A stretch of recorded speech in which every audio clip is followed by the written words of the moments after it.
Welcome to the Brand Doctor Podcast, strategies that help entrepreneurs build reputable and profitable brands. Here's your host, Henry Kaminski Jr. In today's episode, here's the question. What inner voice should you be listening to? Or should you be following, I should say? So my guest today was a TV executive in New York City for about 20 years when a little girl's question changed the course of her life forever. She jumped off the corporate ladder and she began delivering pajamas and books to children's and shelters. Starting in 2001, she founded the Pajama Program. I am so happy and I cannot wait to learn more about my next guest. Please meet Genevieve Piturro. Hello. Hi, Doc. Hi, everyone. How are you, my friend? I'm good. I'm busy. I'm getting on a plane in the morning to go to Atlanta to do some work, which is my second home city. And I'm looking forward to today. So I'm glad we're talking now. Beautiful, beautiful, beautiful. So for those folks that don't know you, I just want to put a little context around you. So tell us a little bit more about that experience and why you do what you do. I think it's very important, especially from a branding standpoint, for our audience to understand. Sure. Well, I was climbing the corporate ladder, as you mentioned, working in television syndication in Manhattan, and that was my dream job. I went to college. I wanted to do something big. I wanted to be Mary Tyler Moore for those who are, familiar with her show, and I wanted to be on the, vice president or president of something exciting. So entertainment was great. I got into the syndication business. And I loved it. And as the eldest of four children my father came from Italy on the boat. They found out, expected me to get married and have kids. That wasn't my path. My brothers and my sister, they all did the marriage and kids thing. But here I was, single girl and loving it, working in Manhattan 24/7. Didn't have time for, boyfriend or husband, didn't have time for kids, just wasn't in front of me like work was. So I did that, and I had a really great life. I thought what I wanted. We all have those inner voices, right? And most of us, including me, ignore most of them. One day, I was 38, and I was in my own apartment, whatever I was doing. It was a quiet afternoon, and I heard a voice, and it asked me a question. It said, if this is the next 30 years, is this enough? And for some reason, it was louder than other voices, maybe because it was quiet where I was. Whatever the reason, I heard that voice loud and clear, and I just couldn't ignore it. I couldn't shush it away like a fly, like I do most other voices, like all of us do. And I sat down, and I really thought about it, and I realized in a second, oh my goodness, I missed something, missed the boat. I thought, I'm going to be alone. I have no one. I didn't make time for anyone, and I didn't have make time, think about having children. Something's missing. And I felt it all in, seconds. And it really paralyzed me for a while, for the rest of the day, and must have been a weekend. And I thought, I need to feel that connection. I need to find a way to maybe bring children into my life in a different way. I couldn't just stop everything I was doing, marry somebody and have kids, obviously, but I knew I had to fill my heart, that hole, with children. So pre 9/11, you could do what I did. I called the police stations and I said, look, I read the papers and the newspapers and watch TV. Is there a shelter that you know of that might let me come in and read to kids at night? And it was pretty easy. They told me a few. I called and they were really welcoming. I just said, I'm a nice lady. Can I come and read to the children at night? And they said, sure, that sounds wonderful. So I would go at night, didn't know what to expect, in Manhattan with children's books in my business suit, not really knowing what to expect. And I went in, and week after week to different shelters, I'd sit down. They told me sit down. I sat on the floor. They brought some children in, different types of shelters. Some had a mom somewhere. Some were brought in by police and social workers. And I read to them. And it was really, really quiet, but really a connection between these strangers, these children I didn't know, and me, this lady who was reading them stories. One night, I followed where the staff were taking the children to bed, where they were going to go to sleep. And when I peered in, I was shocked. It was, and I don't know why I would be shocked. It's a shelter, right? There were no beds. It was just futons and couches, and the staff were so lovely and loving, helping the children up 2 or 3 at a time. But the children were crying, and they had nothing to change into. And when they walked me back to the door, which I felt like forever, like slow motion, because my brain couldn't compute what I saw. My mom tucked us in and had all pajamas and cookies and milk and stories. What came out of my mouth was, could I bring some pajamas next time? And the staff said, that would be lovely. So all week, I would be thinking about the pajamas and shopping and buying bags and bags. And I went back to a shelter the next week with the pajamas and the books. I read to the kids. And then I said, I have a special surprise for you kids tonight. I had them stand in a line, and one by one, the child in front of me, I pulled out a pair of pajamas for him or her that I thought would fit.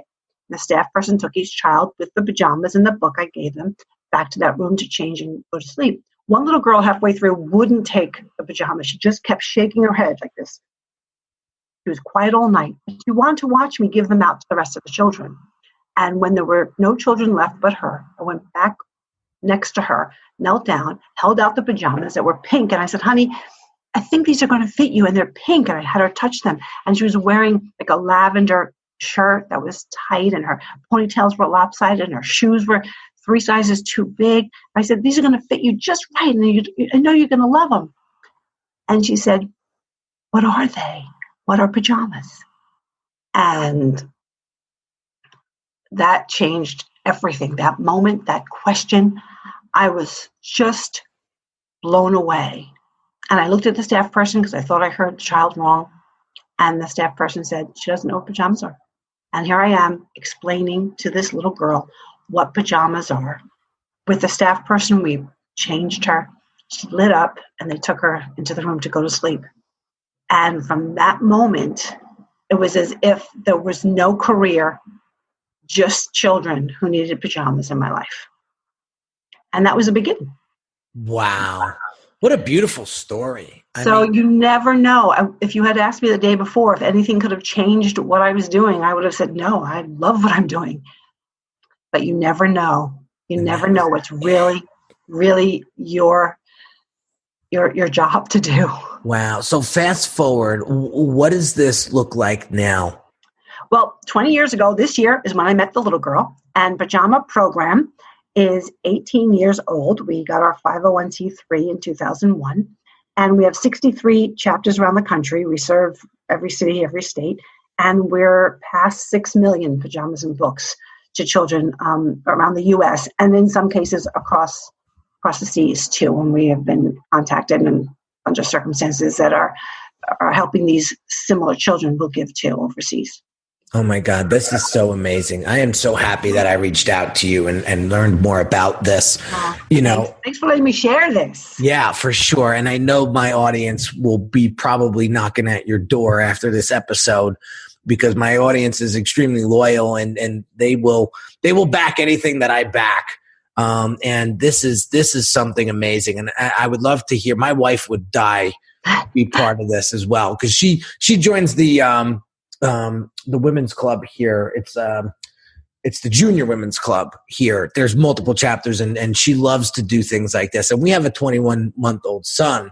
So, we get it. We get it. Yeah, we totally get it. So, I want to sort of take that story and begin to apply it to entrepreneurship and business owners and entrepreneurs that are getting confused because there's 1,000 voices going on in your head. Right. I'll share with you a quick little story. I mean, there comes times where there's these voices of doubt that seep in. Maybe I'm just not cut out to do this. Maybe it doesn't matter what strategy or tactic. Nobody's going to watch my YouTube channel. Like, I'm never going to break 1,000 views or like whatever, right? And you start playing these voices in your head, and next thing you know, you're You got your half a bottle of scotch deep. You're miserable. And you say to yourself, now, did that serve me or did it not serve me? Right. And so I want to talk about that. So what inner voice should you follow is today's episode. Right. Well, the first thing that I always think is, and I mentored a lot of people, and I went back and examined my life. And I think the first mistake we make is going so far pretending that everything is okay when it's not. And I think we have to be honest with ourselves, because it's so easy and we all do it. And it's not just in your career, obviously. It's in life. It's in a lot of things. And for some reason, that fear you mentioned creeps up when we think, look how far I've come. How can I possibly change anything? But that pretending starts out as a little annoyance, and it grows. And before you know it, you're a year past, you're 5 years past, you're 10 years past.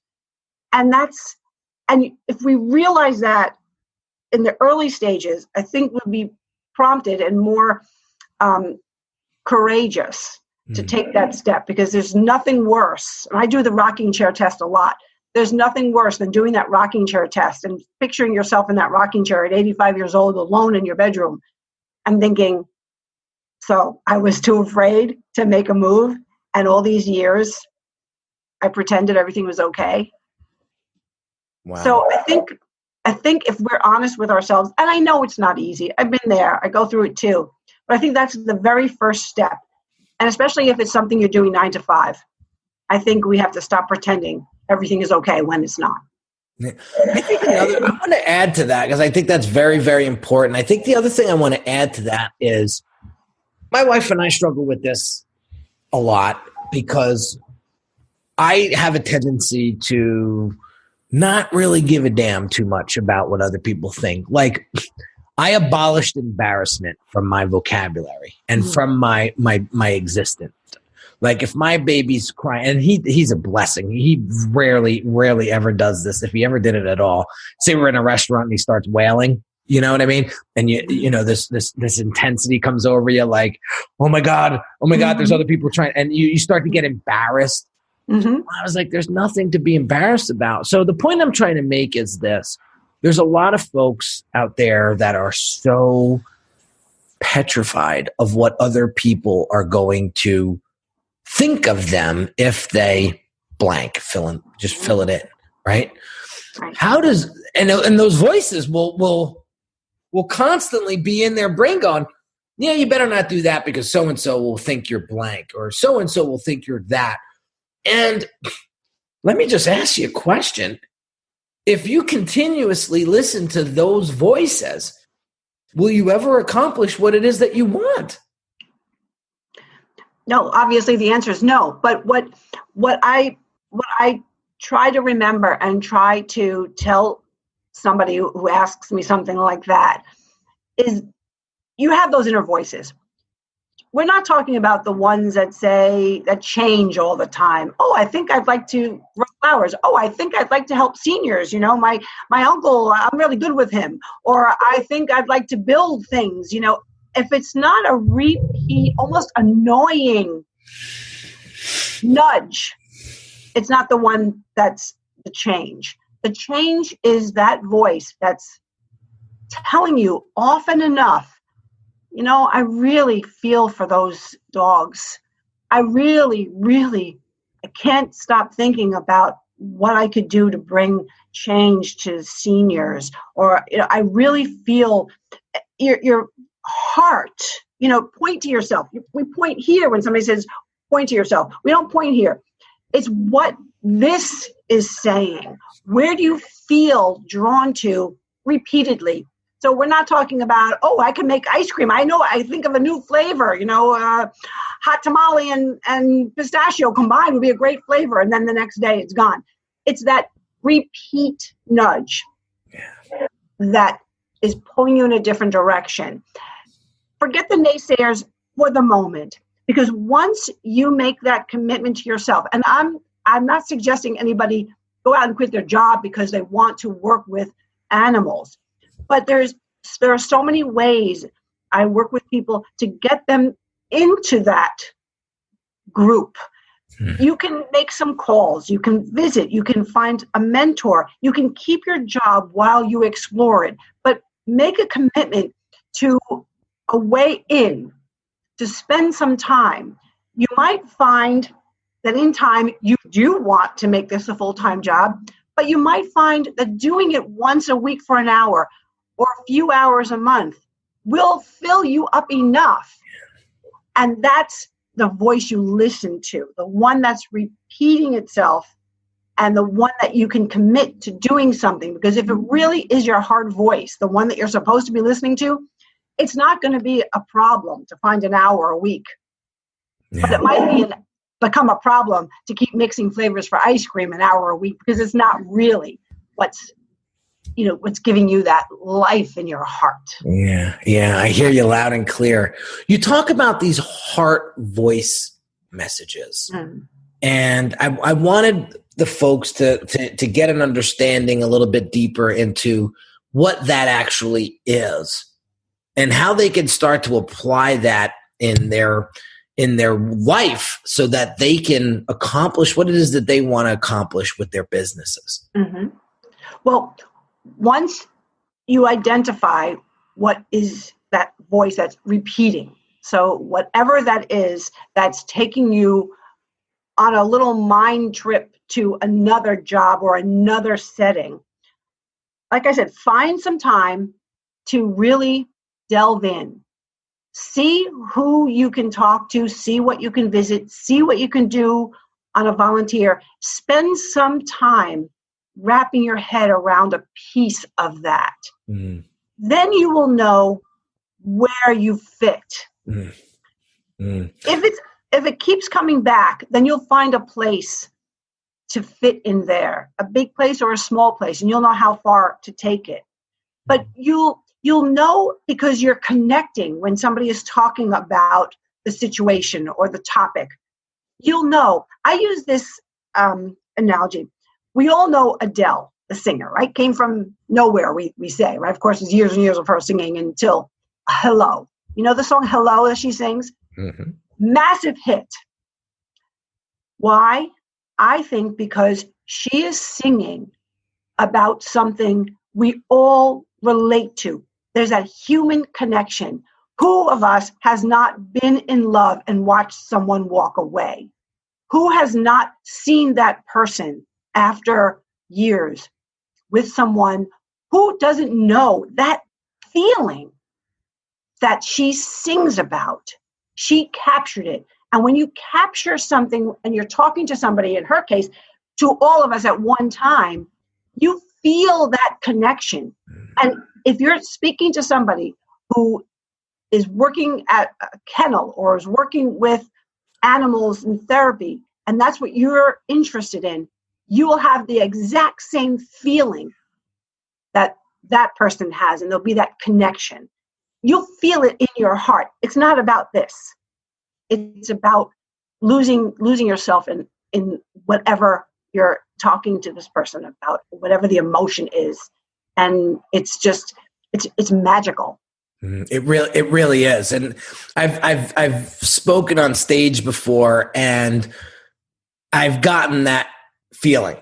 And you just know it because the audience is glued to you, and you feel them like wanting to like hug you. Mm-hmm. They're just that far away. They just can't physically do it, but you see it in their eyes, and you can see it in their body posture and their nonverbal cues.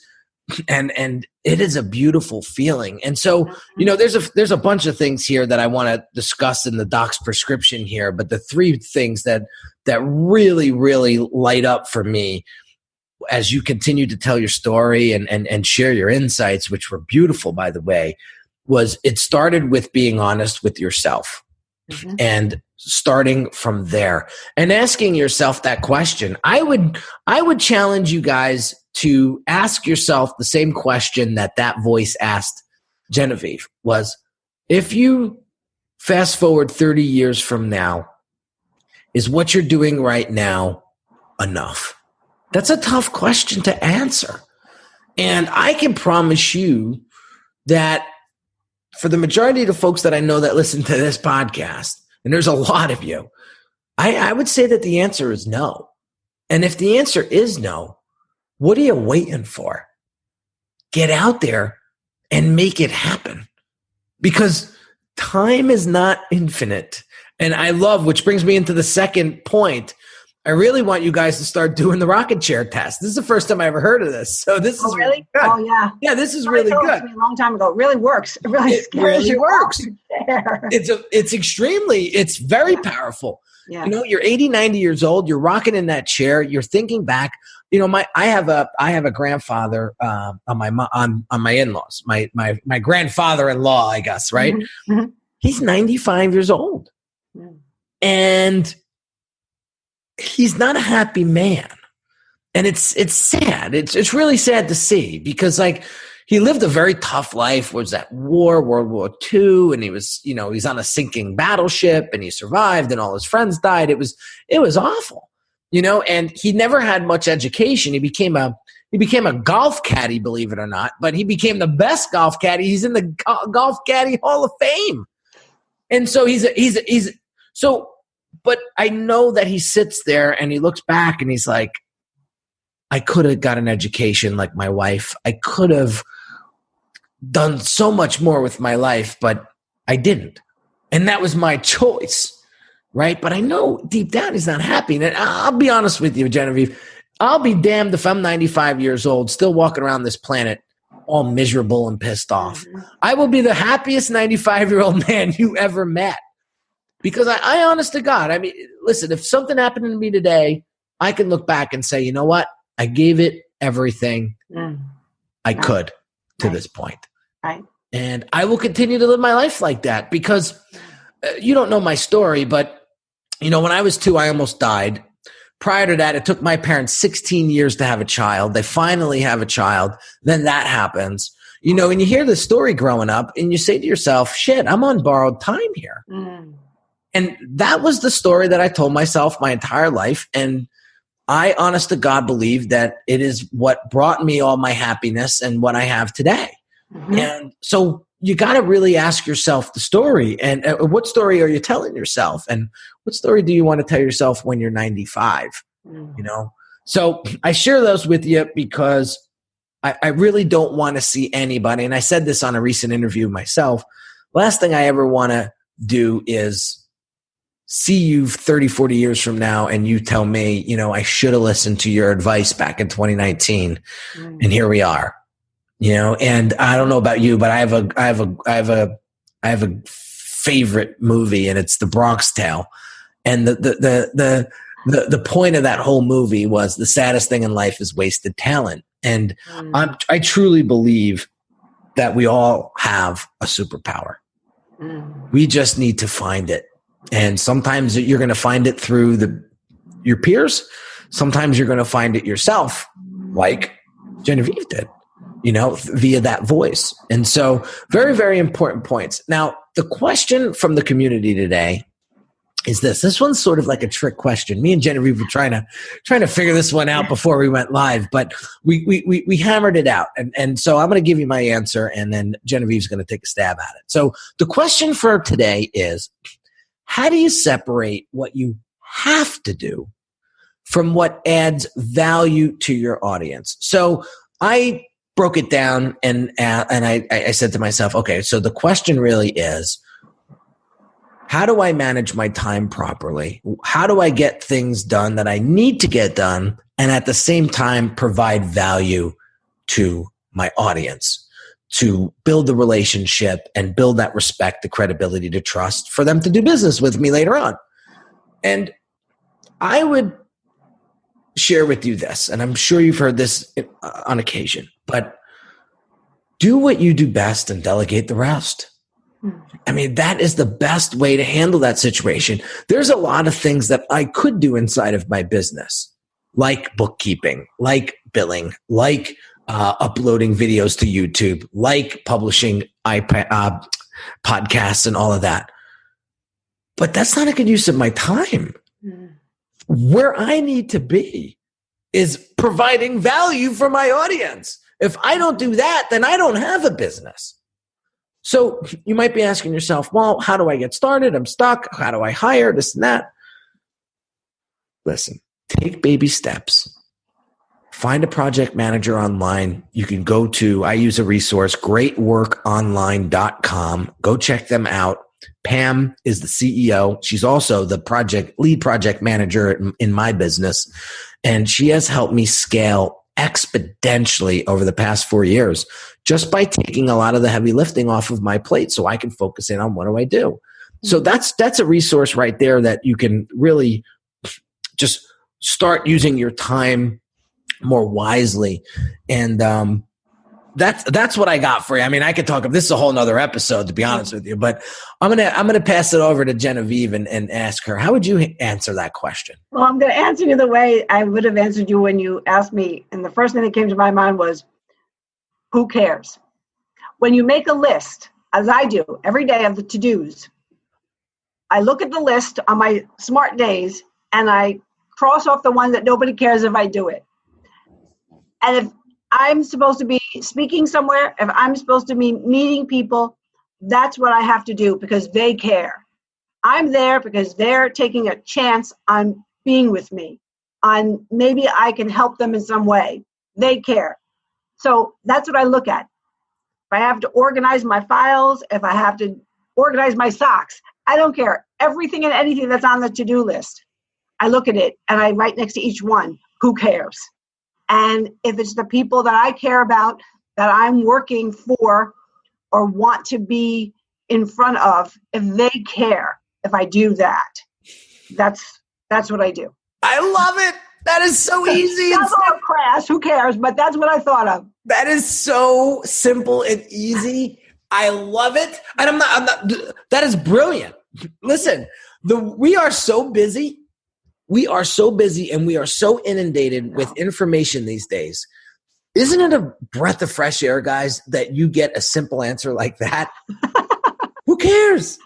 Who does? At the end of the day, who cares? Yeah. I love that. I love that. They've been teasing me a lot lately online. They're calling me Captain Obvious now because a lot of the content that I put out is very obvious, but I have to repeat it because the light bulbs go off actually when I do say it.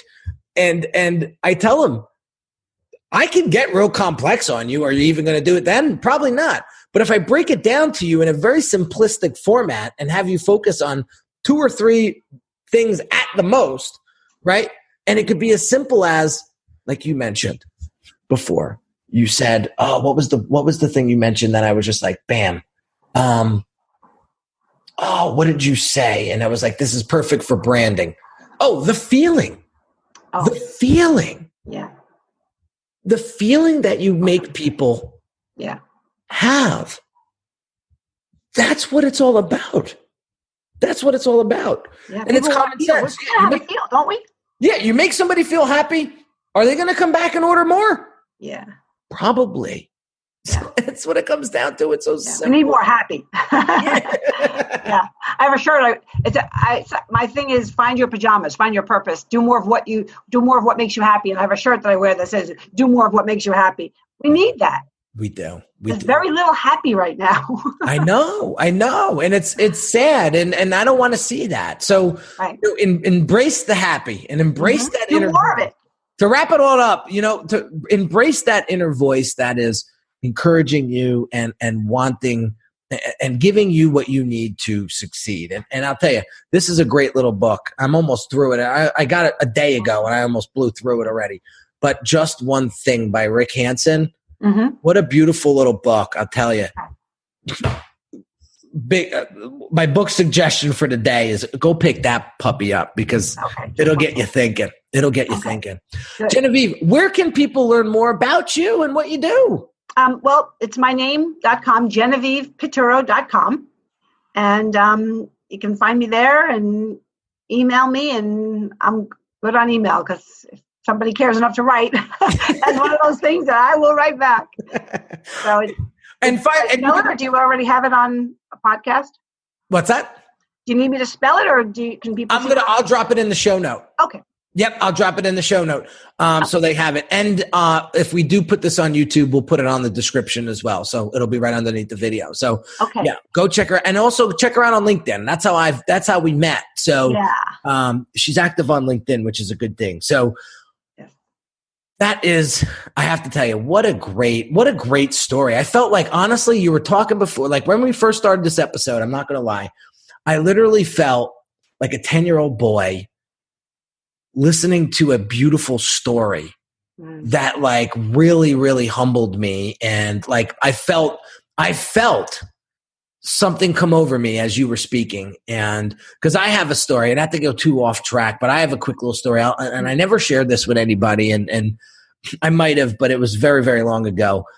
When I was in my early 20s, I was a, you know what, when it came to getting into trouble and never doing the right thing. And I always hung around with the worst crowd, and I felt myself slipping. I really did. And I'll never forget it. It was a Friday night. We were out at the club, and we were putting that awful shit up our nose. And we went back to this kid's house, and I'm sprawled out in the kid's bathroom. I don't think I'm going to get up. And I remember driving home after I came to.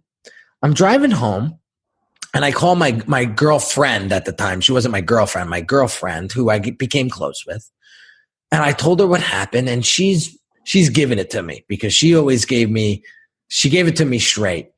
And she said, I think you work at the hospital. I was working at a local hospital at the time. She said, you work at a hospital, in the children's hospital. There's kids in the cancer ward that are dying to live another day. And you're living to die every day, putting that shit up your nose. So you need to do something about this today, or else I'm not going to be your friend anymore.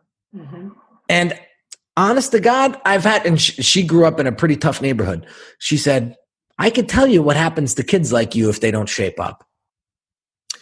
And so I took that to heart, and I started to think, what could I do? I have tremendous amount of resources. What could I do? So I went to the volunteer office at the hospital, and I didn't give them the whole backstory or anything like that. They didn't need to know all of that. But I said, I would love to volunteer in the cancer ward, in the oncology ward, on the weekends. I'll come in from 10 to 12 and whatever you want me to do, but I would really like some interaction with the kids. I don't want to clean the playroom. And they said, sure. So I had to go through this whole process. You can't just be a volunteer at the hospital, because of the disease and everything. They put you through like the gauntlet. But every Saturday for a good 2 months, I volunteered and I met with those kids. And I remember the one kid, he had all these electrodes wrapped in his head, and he had the pale skin, and we were playing checkers bedside. And I could get choked up just telling you this, but I remember walking out to my car, sitting in the parking garage, and just bawling my eyes out. And that was the day I said, never again. And luckily, I shared this story. When I was getting my master's degree at Fairleigh Dickinson, I was in a class. I don't know how this happened, but a class full of cops. The whole class were cops except for me. And there was this officer who, when I shared this story, he said, I run the DARE program in my town, and you're not too far away.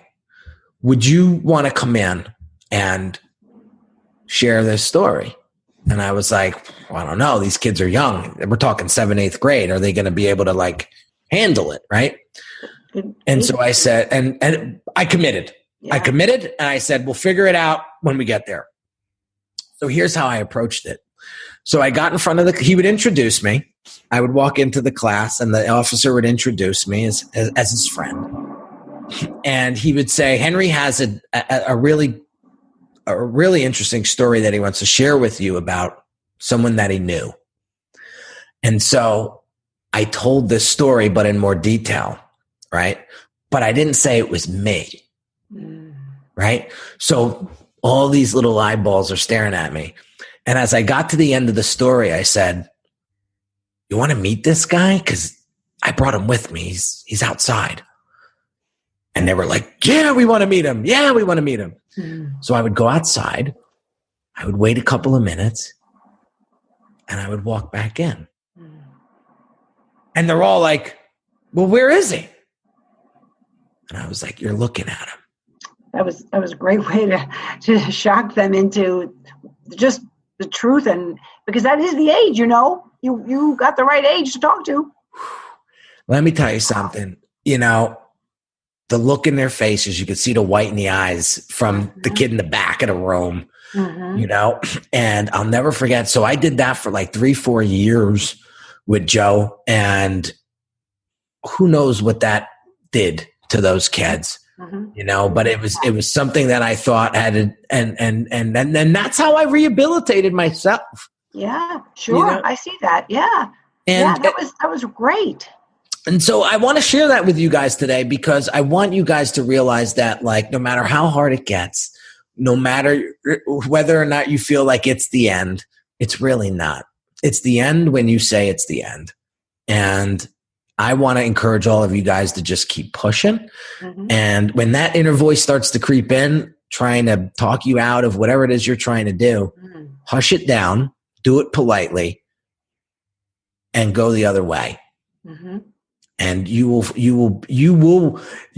pass the rocking chair test when it comes time. So I just wanted to share that. But Genevieve, thank you so much for coming on the show.